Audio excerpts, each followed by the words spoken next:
My son is biracial. He is now 7.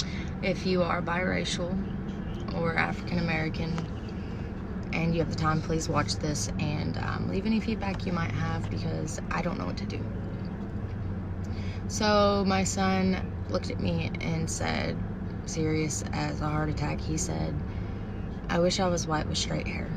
Okay, so my name is Dr. Raquel Martin, and I want to talk to you about racial identity development for Black children. You need to balance proactive and protective racial socialization. Racial socialization is the way we socialize our children to learn about their culture and their heritage. The purpose of proactive racial socialization is help your child appreciate themselves and feel empowered as a Black youth regarding their culture. The purpose of protective racial socialization is to promote an awareness of oppression overall and bias.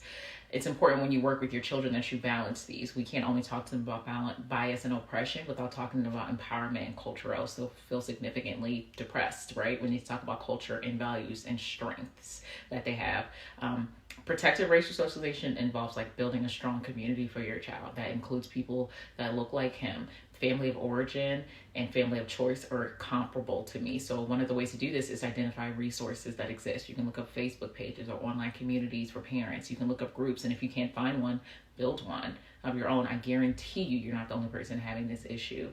Another one is to surround your child with books and media and messaging that like empowers your child.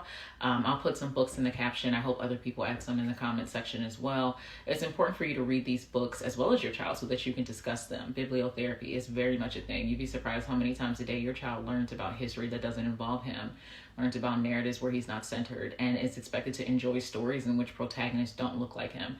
That's pretty detrimental to his esteem development overall, so you need to make sure you read them too so you can discuss it.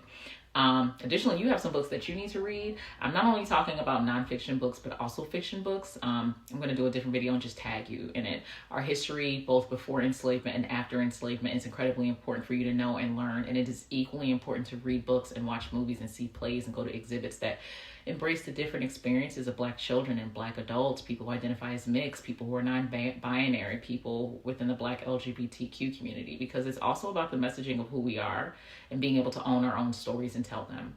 One of the biggest mistakes I see people making is focusing on one narrative. Black people are not monolithic, and we're allowed the freedom to expand and have different stories. Knowing this will help you transition from just the basic cultural awareness to critical consciousness. Critical consciousness will allow you to take in what you know from your own culture, other cultures, and critically think, problem solve, and challenge and change the disparities around them to make them better for all of our children, especially, your Black child. It's also important to be more specific about the way you empower your child. It's not enough to simply tell your child that they are beautiful. I listened to the video multiple times. I want to make sure I'm not missing anything that she said. And you said, I don't, what world does my child believe they are different and not beautiful? Different and not beautiful are two different things. And it sounds like your child is very different from the individuals around him. However, he has been given messaging, whether intentional or unintentional, that there's something wrong with that. And that's something that you need to actively work on. I also recommend that you work with your child on like value-based parenting, discuss the values that you feel as though he embodies as a young man, like integrity, intelligence, great sense of humor, etc., and stuff like that.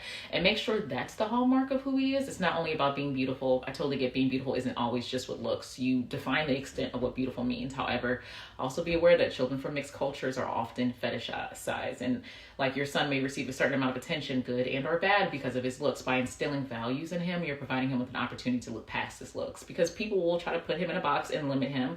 Let him know that he does not have to abide by the limitations that are placed on him by others. This may sound like a lot. It's because it is a lot. Parents of Black children have to work harder because we